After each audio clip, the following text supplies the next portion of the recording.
July 1990, Washington, D.C. A man picked up the phone. The other end demanded $20,000 and a kilogram of cocaine. The man who picked up was the hostage's father. A few calls later, the number came down, 10,000, and they settled on a drop point, a junior high school. Early on the morning of July 12th, police found a body near an alley off the 1 to 100 block of 58th Street Southeast. Anthony Morsy, 20 years old, 4 shots to the head. One of the 2 shooters that day was 19, dropped out before finishing 7th grade. 15 years before that, in Harlem, his father went by a different name, Cisco. They say he was the youngest millionaire in Harlem. They say he had millions at 15. You got this kid that he came up, and by 14, he was a millionaire. By 15, he's a multi-millionaire. You know, his woman is driving a white Benz with a convertible top. I went looking for him in the record. No indictment, no conviction, not one line of newsprint. Type that name online today. What comes up is a cowboy from a 1907 short story. A whole fortune. The only thing left in the public record is his son, 19 years old. An alley, a different city. So my question is a simple one. Where did the money go? Hold on. Rewind a few decades. And before I go any further, you need to know this. From here to the end of this chapter, everything I'm about to tell you comes from his family. Told in 2023, no record confirms any of it. Believe it or don't, that's up to you.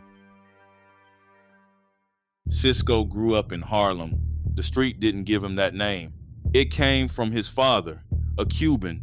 According to the family, Cisco got into the business at 11. Look, I don't know about you, but at 11, I was begging my mother for 5 more minutes of sleep every morning. By 13, a man started sending him out to collect money. I'm going to call him Mr. X. He was never charged. I looked for a record. Nothing came up. So he doesn't get a name in this video. The job was simple. Go, collect, bring it back. The family tells one smaller story. Before the drugs, Cisco and a friend named Chucky used to scrape up loose pennies. Then one day, Cisco lured Chucky somewhere else, took his pennies, and pulled out a roll of cash. The boy already had money before any of that. He just hadn't said so. And here is the only sentence about this family I could find in a federal record. It says the family had ties to the violent drug trade then common in the neighborhood. One sentence, no names, no numbers. Then came 1970 in Harlem, and a baby was born. The mother was 15, the father 16. Those 2 numbers aren't something I was told. They sit in a present tense report from a federal court 42 years later. Reginald Douglas Jr. Later, at 50 years old, he sat in front of a camera and summed up the day he was born in a single line. Born a millionaire. Those are his words, not my conclusion. For the first few years, well, I was a child, right? But, you know, I was born into practically I was born a millionaire, you know, but. Because that same record, also describing this same child, says something else entirely. His childhood was full of trauma. He described watching people overdose and go down, ducking bullets, while a man was shot dead a few steps from him and his mother. One side, an account. The other, the record. Both about the same child, the same year. The baby was born with asthma. According to the family, doctors said he had to be taken out of there to have any chance at living. So they left. Remember this move. We'll come back to it, because 11 years later, it happened again. And the reason wasn't the same. So the machine Cisco stepped into at 11, are you curious how it worked? March 1970, Time magazine printed a chain of numbers. 1 kilogram of raw morphine in Turkey, $350. Refined in France, unloaded in New York, $18,000. Cut down, packed into $5 glassine bags. They called it a nickel bag. That same kilogram at the end of the road, $225,000. That was 1970. Cisco was 16. The family says by that age he had millions. Could be, those numbers allow for it, but I couldn't find a single piece of paper that proves it. Same city, same stretch of time, and what got written down wasn't money, it was bodies. December 14th, 1969, in Harlem, they found Walter Vandermeer in the shared bathroom of a rooming house. Overdose, 12 years old. He was the youngest child on record to die of heroin in the city. That year, more than 200 teenagers died of the same thing. 2 articles in that same magazine give 2 slightly different numbers. 800 or 900 deaths citywide. More than 200 or 224 teenagers. One ran in mid-December, one ran the following March. I'm leaving both as they are. 50 years later, Walter's brother wrote an article saying his little brother's death had been sold to the war on drugs. So I'm giving the boy back what belongs to him. His father was deported to Suriname when he was 5 months old. He grew up around West 116th Street.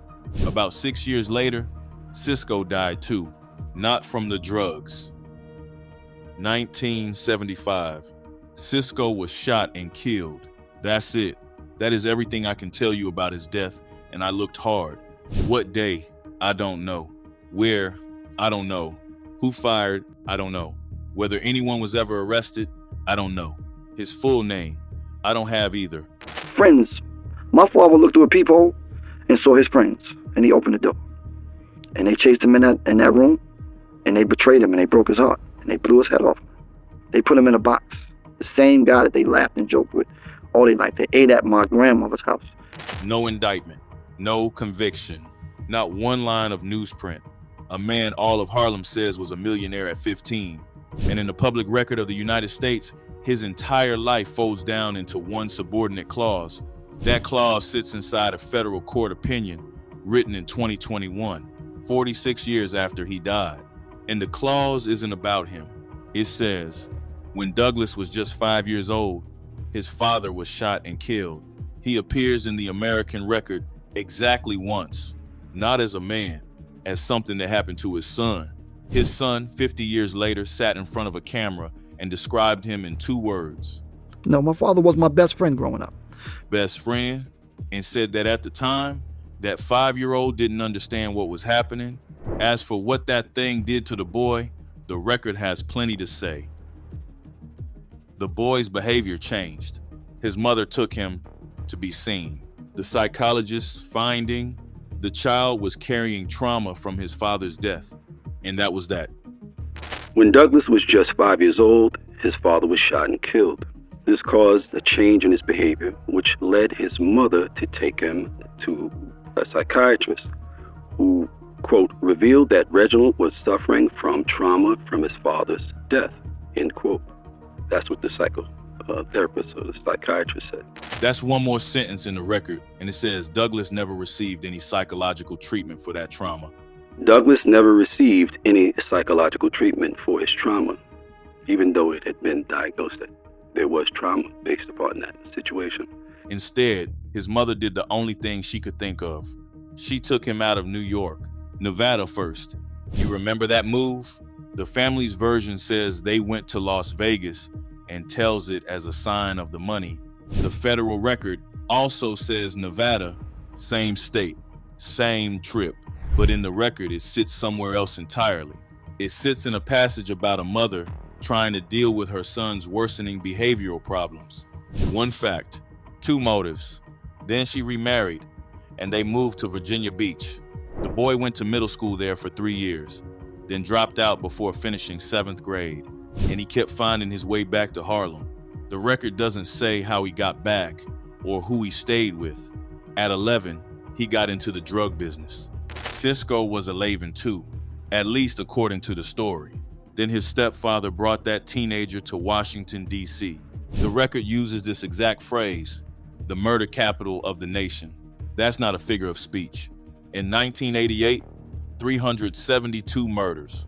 In a city of 626,000 people, D.C. took the title from Detroit In his late teens, he was arrested repeatedly around the D.C. area, 2 weapons convictions in Maryland, 1 assault conviction in New York. That is everything there was before July 11th, 1990. Anthony Morsy, 20 years old. The federal record calls him a drug courier. Douglas and a man named David Long believed Morsy was holding a lot of product and a lot of cash. Believed. That's the word in the record. Not new. Long was 17 at the time, maybe 18, younger than Douglas. I'm bringing this up for a reason. Later on, Long became one of the leaders of an organization. The government dates from 1990 to 2008. But in July of that year, the record doesn't say who was senior to whom. It only says there were 2 of them and a gun. They held Morsy in the basement of a house on the 1 to 100 block of 58th Street Southeast. Then they made the calls. The first one went to Morsy's friends, $20,000 and a kilogram of cocaine. The later ones went to his father. And with the father, the price came down to $10,000. I don't know his name. The record doesn't give it. All I know is that he was the one who picked up, and he was the one told to bring $10,000 to a junior high school, Evans Junior High. Police came into the area around the school, and here is the turning point. Not an accident, a decision. When they learned police were near the school, they walked Morsy up out of the basement toward the alley. 2 documents tell the last part slightly differently. The Justice Department press release from 2012 says, Long and a second man shot Morsy. Douglas's own guilty plea says, Douglas shot Morsy in the head at least twice. Both are federal records. I'm leaving both as they are. 4 shots, 20 years old. The shooter, 19. 3 weeks later, Douglas was arrested. And here, the story should have ended. He was held without bond. March 1991, an indictment. April, a superseding indictment, 5 defendants. Then the system started to slip. The trials were severed on the very day the case was set to go. Prosecutors chose to try 2 of the others first, hoping they'd talk. Douglas's trial was pushed to January 29th, 1992, then pushed again to March 2nd, because the prosecutor was tied up in another case. When the day came, the government asked for 2 more weeks to locate witnesses. 2 weeks, the judge said no and dismissed the case for want of prosecution. March 5th, 1992. By then, he had sat 8 months and 9 days in the D.C. jail. Douglas was transferred to Prince George's County, Maryland, on gun charges. On July 7th, 1992, the court sentenced him to time served. He walked out and went back to New York in January. 1993, a few months later, he shot and killed another man, 25 years to life. That man's name I looked 3 times, 3 different ways. Nothing. The federal record calls it another homicide, then moves on. 18 years went by. In 2010, the government indicted David Long in a completely different case. And in the course of investigating that case, they realized something. Douglas, Long, and 1 more of the 5 original defendants had never been brought to trial for the 1990 killing. That 3rd man was dead. As for Long, over those 18 years, he had not been standing still. In 2002, in a drug dispute, Long was shot in the legs.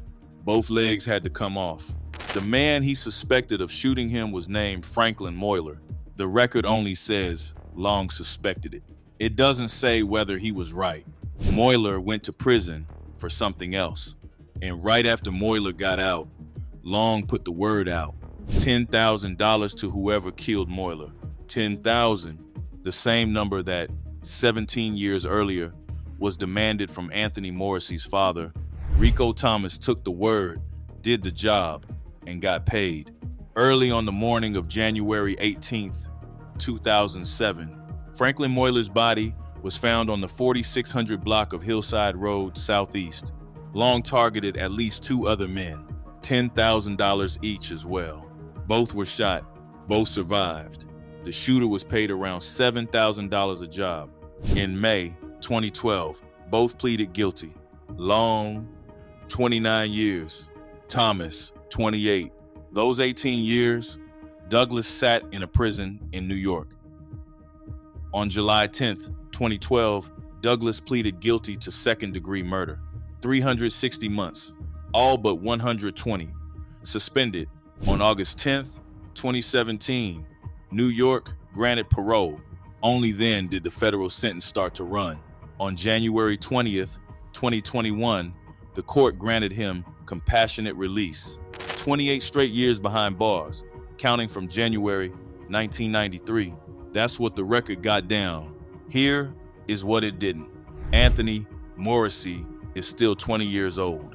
The man who picked up the phone that night still has no name in any document I could read. Neither does the man shot in New York in January 1993. I have to name my own limits too. Newspaper archives before 1980 sit behind a paywall. I couldn't get in. There may be a name in there, a date, a case number.